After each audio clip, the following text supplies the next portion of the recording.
जय श्री कृष्णा दोस्तों। क्रोध से भ्रम पैदा होता है और भ्रम से बुद्धि व्यग्र होती है। जब बुद्धि व्यग्र होती है तब तर्क नष्ट हो जाता है। जब तर्क नष्ट होता है तब व्यक्ति का पतन हो जाता है। श्री कृष्ण जी कहते हैं, आत्मा ना तो जन्म लेती है ना कभी मरती है, ना ही इसे कभी जलाया जा सकता है, ना ही पानी से गीला किया जा सकता है। आत्मा अमर और अविनाशी है। अगर व्यक्ति शिक्षा से पहले संस्कार और व्यापार से पहले व्यवहार और भगवान से पहले अपने माता पिता को पहचान ले तो जिंदगी में कभी कोई कठिनाई नहीं आएगी।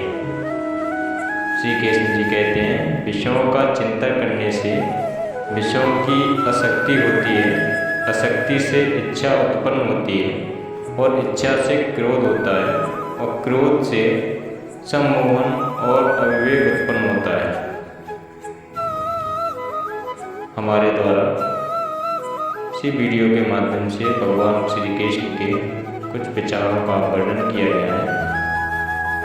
मैं इस वीडियो के माध्यम से आपको बताना चाहूँगा। कृष्ण जी कहते हैं, जैसे प्राणी अपने पुराने कपड़े उतार कर फेंक देता है और नए को धारण करता है, उसी प्रकार यह आत्मा पुराने शरीर को त्याग करके नया शरीर प्राप्त करती है। तुम उसके लिए सौ करते हो जो सौ करने के योग्य नहीं और फिर भी ज्ञान की बातें करते हो।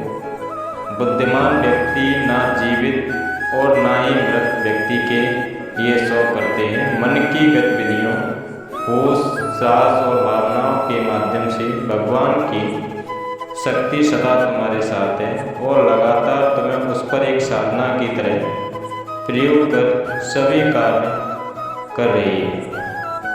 हर किसी के अंदर अपनी ताकत और अपनी कमजोरी होती है।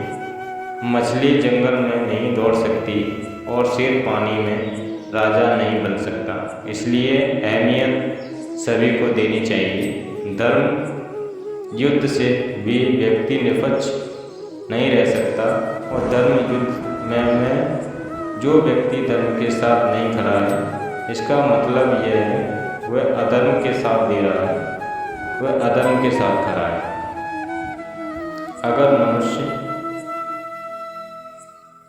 अगर कोई मनुष्य हमारे साथ बुरा कर रहा है तो उसे करने दो, यह उसका कर्म है और समय उसके कर्म का फल उसे जरूर देगा। लेकिन हमें कभी भी किसी के साथ बुरा नहीं करना चाहिए, क्योंकि यही हमारा धर्म है। जो हुआ अच्छा हुआ, जो होगा अच्छा होगा। स्वयं को मुझ पर छोड़ो, अपने कर्म पर ध्यान दो। कर्म ऐसा जो स्वार्थ रहे, पाप रहे। श्री कृष्ण जी कहते हैं, कृष्ण ने दृष्टों को अपनी गलती सुधारने का मौका दिया, क्योंकि वो किसी मनुष्य को नहीं उसके अंदर की बुराइयों को मारना चाहते थे। संदेह की स्याही से संबंध के पृष्ठ पर कभी शुभ अंकित नहीं होता, इसलिए अपने मन के विचार और संबंधों का आधार दोनों ही शुभ रखें। मोहग्रस्त होकर अपने कर्तव्य पद से हट जाना मूर्खता है, क्योंकि इसमें ना तो तुम्हें स्वर्ग की प्राप्ति होगी और ना ही तुम्हारी कीर्ति बढ़ेगी। इस भौतिक संसार का यह नियम है, जो वस्तु उत्पन्न होती है कुछ काल तक रहती है, अंत में लुप्त हो जाती है, चाहे वो शरीर हो या फल हो। यदि व्यक्ति प्रेम से भक्ति से उस पर जल भी मुझ पर चढ़ा दे तो उसी भाव से मैं उसे स्वीकार करता हूँ, वह मेरा प्रिय भक्त होता है।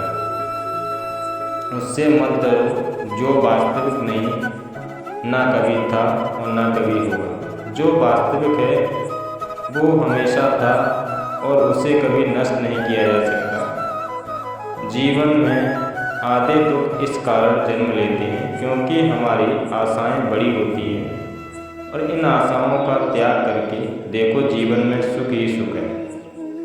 अपने परम भक्त जो हमेशा मेरा स्मरण या एक चित मन से मेरा पूजन करते हैं, मैं व्यक्तिगत रूप से उनके कल्याण का उत्तरदायी लेता हूँ। जन्म लेने वालों के लिए मृत्यु उतनी ही निश्चित है जितना कि मृत्यु होने वाले के लिए जन्म लेना। इसलिए जो अपहार है उस पर शोक मत करो।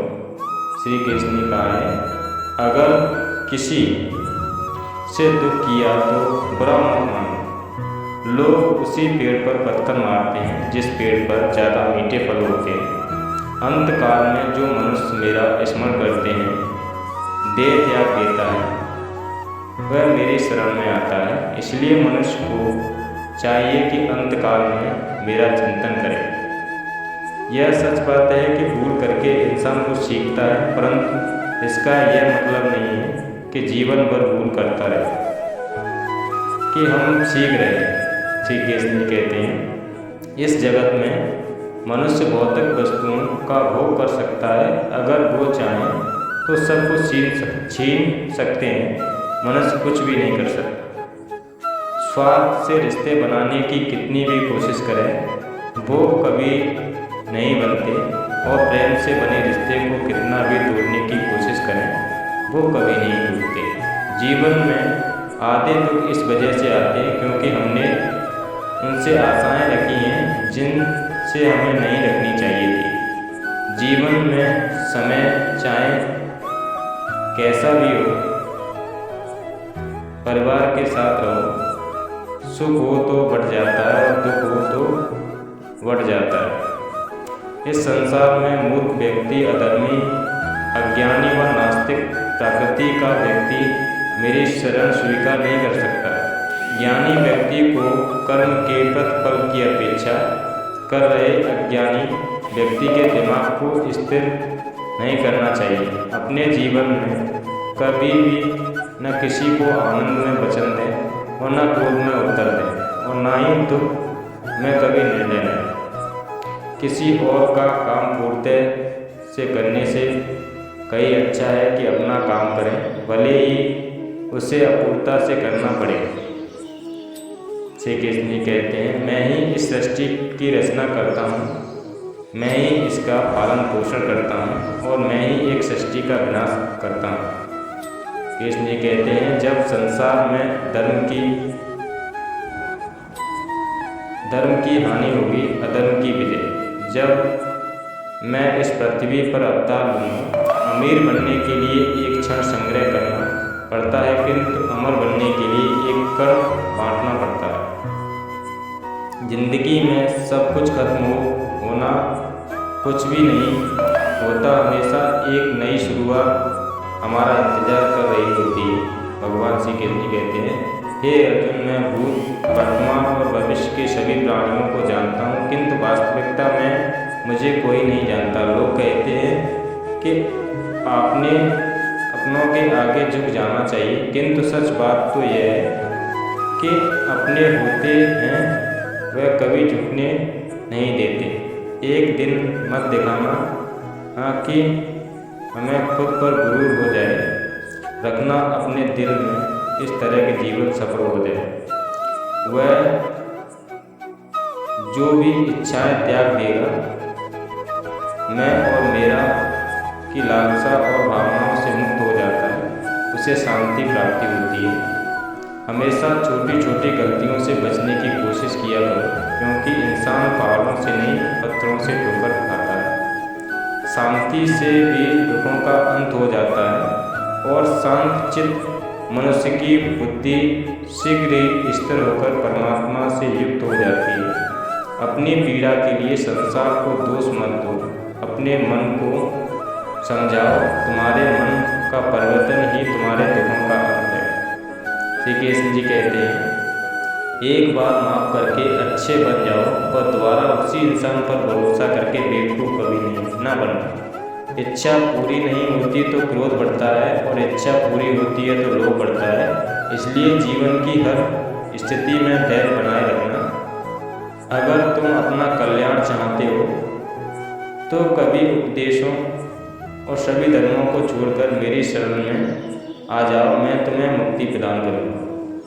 मनुष्य का जीवन केवल उसके कर्मों पर चलता है, जैसा कर्म होता है वैसा उसका जीवन होता है।